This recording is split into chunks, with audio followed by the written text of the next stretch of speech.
Hello everyone, welcome back to my channel. This is Divya और आज हम रिव्यू करेंगे बीएड सेकेंड ईयर की फ़ाइल के कोड E301 का। सब्जेक्ट है creating and inclusive education. Creating and inclusive education means समावेशी शिक्षा का टास्क है ये। तो इसका जो टॉपिक है वो है a report of recent development done in the field of education. शिक्षा के क्षेत्र में हमें एक रिपोर्ट बनानी है डेवलपमेंट को लेकर, और ये रिपोर्ट जो हमने बनाई है वो जो है विकलांग बच्चों को लेके बनाई है। तो आइए आगे इसका रिव्यू करते हैं। फर्स्ट है समावेशी शिक्षा। सबसे पहले समावेशी शिक्षा के बारे में बताएंगे।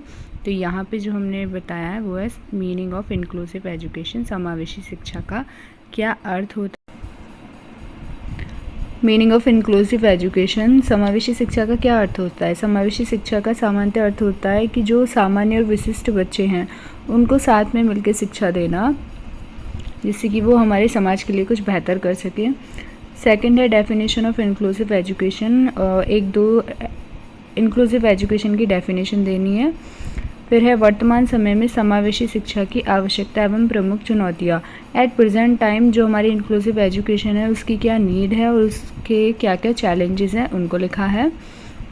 ऐसे इंटरनेशनल परिप्रेक्ष्य में, अंतर्राष्ट्रीय परिप्रेक्ष्य में वर्तमान समय में क्या हो रहा है, समावेशी शिक्षा को लेकर क्या आवश्यकता है और क्या उसकी प्रमुख चुनौतियां हैं। थर्ड है समावेशी शिक्षा से संबंधित विभिन्न शिक्षा आयोगों की रिपोर्ट। जैसे फर्स्ट लिखा है, इस रिपोर्ट ने क्या बोला है समावेशी शिक्षा के बारे में।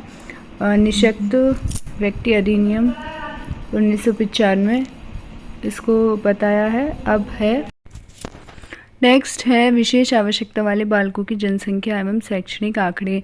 जो हमने रिपोर्ट बनानी स्टार्ट करी है वो यहाँ से बनाने स्टार्ट की है। ये है हमारी तालिका संख्या 1।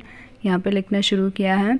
2011 की जनगणना के अनुसार विकलांग जनसंख्या कितनी थी उस हिसाब से लिखा है। जैसे यहाँ पे व्यक्ति, पुरुष और महिला के बारे में लिखा है। तालिका 2 है शिक्षित एवं अशिक्षित विकलांगों की संख्या। उस हिसाब से रिपोर्ट बनाई है कि वर्ष 2011 में क्या रिपोर्ट प्रस्तुत की गई।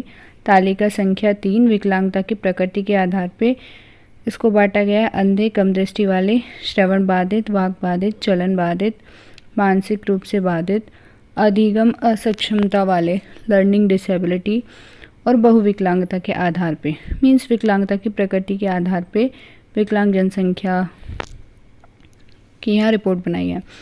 तालिका 4 है विकलांगों की साक्षरता स्थिति एवं लिंग के आधार पर रिपोर्ट बनाई है। तालिका 5 है विकलांग व्यक्तियों का शैक्षिक स्तर, एजुकेशन का लेवल क्या है, तो उस हिसाब से ये रिपोर्ट बनाई है। फिर उसके बाद समावेशी शिक्षा की आवश्यकता और सुझाव दिए हैं लास्ट में। ये निष्कर्ष है और ये संदर्भ सूची है। एक बारी फिर से देख लीजिए।